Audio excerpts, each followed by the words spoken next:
This episode is brought to you by Upstart. What's up, guys? Jared here.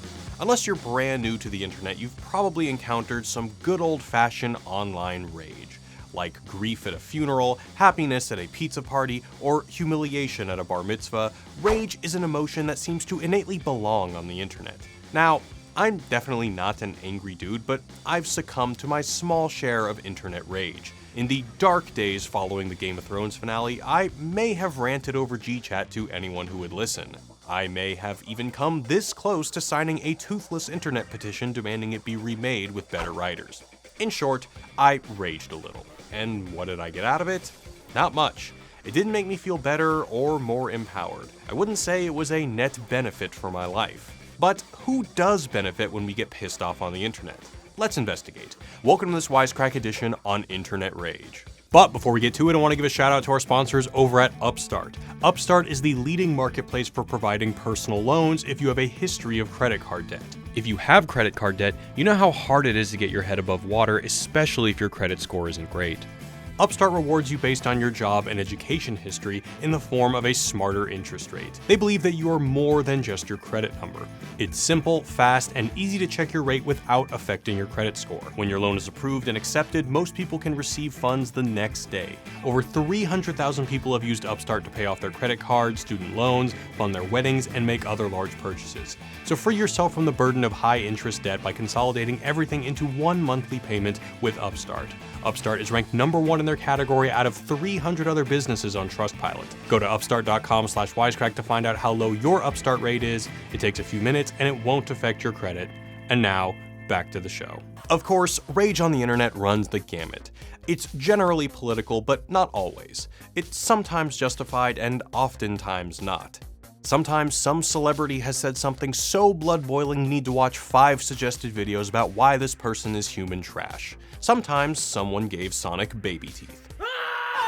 Now, we have a theory about how rage functions in the online ecosystem, and like most delightful and/or vaguely upsetting things in the world, it's tied up in money. Specifically, we're looking to philosopher Peter Sloterdijk's book, Rage and Time, a psychopolitical investigation, which constructs a history of rage, from ancient Greece to present day. Sloterdijk starts by arguing that rage is, at its core, an experience that denumbs a person, a scalding hot coffee mug for the soul. In this way, anger is a fundamentally energizing force, imbuing you with the vigor necessary to seize control of your own life.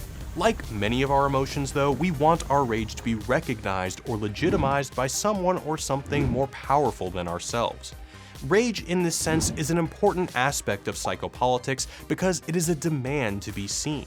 Sloterdijk argues rage becomes the momentum of a movement into the future, which one can understand as the raw material for historical change.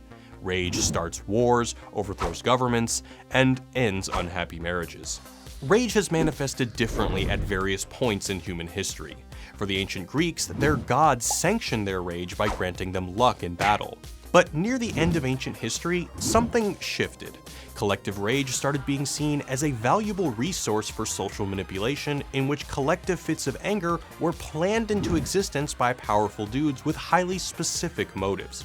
Here's where it's helpful to start thinking of rage through an economic lens. Sloterdijk contends that rage should be understood as an economic resource, of which every person has a finite amount that they can spend in any number of ways. Of course, since basically the development of currency, savvy people have opted not to keep their life savings under the mattress, instead wisely investing it in banks. Similarly, rage works like an investable monetary resource that you can put in a rage bank. The first rage bank, Sloterdijk argues, was developed by the Catholic Church, wherein regular folks were asked to invest their anger through bombastic sermons that threatened them with eternal damnation. They accordingly invested all their rage into the bank of a vengeful god who would come back on the apocalypse and lash out at all the non-believers. Basically, rather than getting personal revenge on people who didn't share their religious views, believers were assured by the church that, like a trusty wingman with a sick uppercut, God would take care of it for them.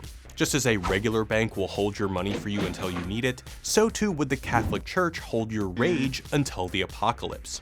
In this way, rage changed the course of history by creating an effective way for a power structure, the church, to control the masses. Sloterdijk finds another palpable manifestation of economic rage that developed in the late 19th century with the rise of communism. The Communist Party tapped into the pre-existing anxiety, resentment, and indeed rage of the dispossessed poor, telling them that the source of all their woes lay in the corrupt, brunch-loving bourgeoisie. The Communist Party very deliberately developed systems, machinations, and operations to produce rage amongst the lower class, harness it, and funnel it into the revolution. Through propaganda, manifestos, collective organizing, and lots of red paraphernalia, the Communist Party amassed the rage of its followers and invested it, telling them to funnel all their rage into hating on and overthrowing the wealthy, and especially the monarchy. In this way, Sloterdijk sees communist leaders like Lenin and Mao as the very first rage entrepreneurs, finding savvy ways to invest the rage of the masses into a cause they could all get behind, and one which would majorly pay off for those in charge. Here we see the way rage literally changed the course of history by triggering revolution, for better or worse. In all of the cases above, rage has had somewhere to live within a culture. But Sloterdijk argues in contemporary society, there's nowhere to put it. In the past, communities served as repositories for anger.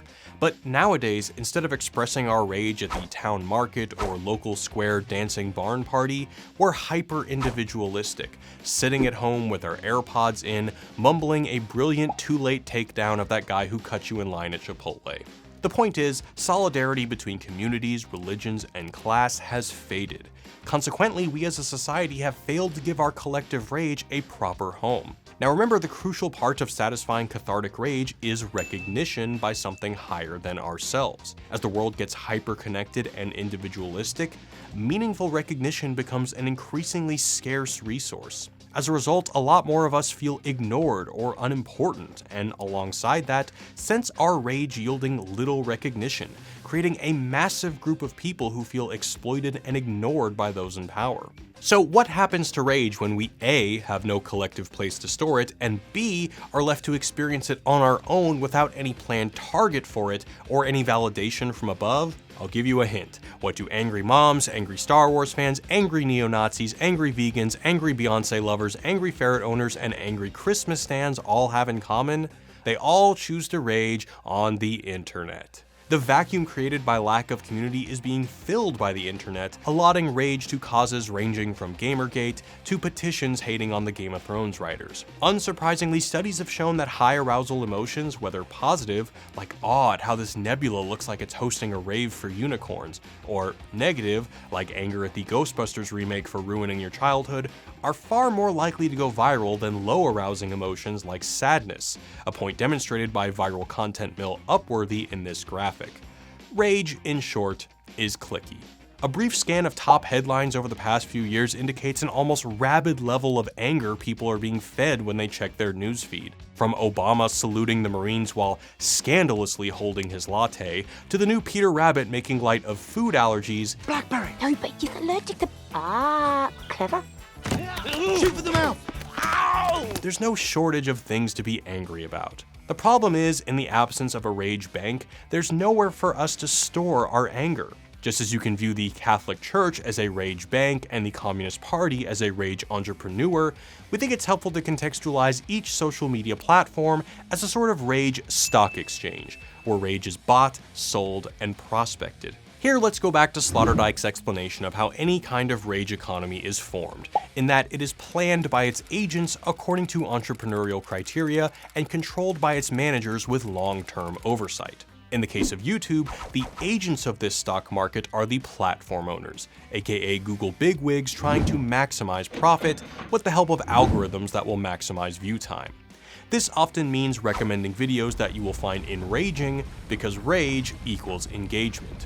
Individual YouTubers can be seen, like the leaders of the Communist Party, as rage entrepreneurs, directing users' rage laser-like towards specific topics that will keep them watching.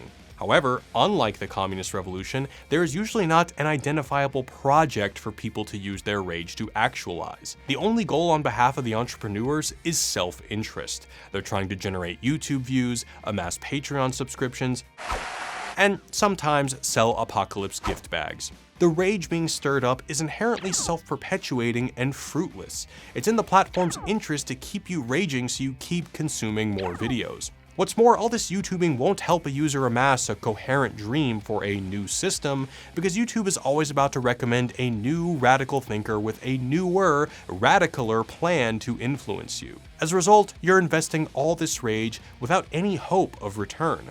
Now, are we telling you to never watch an angry YouTube video again? Of course not. But we do think it's important that everybody recognize the inherent value of their own rage, both as individuals trying to claim autonomy over their lives, and to online opportunists who want to turn them into loyal flat earthers. Remember, there is literally a financial incentive, both for YouTube and for individual creators, to keep you angry. And we're no exception, which is why I'm taking this moment to inform you that Clever Crevice doesn't think Nicolas Cage deserved an Oscar. But seriously, what do you guys think? Is raging on the internet emotionally healthy, totally toxic, or just a harmless indulgence we all deserve from time to time? Is the YouTube algorithm making your rage impotent? And if so, how do you feel about it? Let us know in the comments. Thanks to all our patrons who support the channel and our podcasts. Don't forget to hit that subscribe button, but before you go, I want to give another shout out to Upstart. Unlike other loan providers, Upstart rewards you based on your education and job history in the form of a smarter interest rate.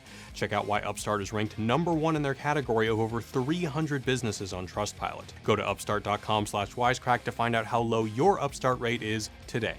Checking your rate only takes a few minutes and it won't affect your credit. And as always, thanks for watching, guys. Peace.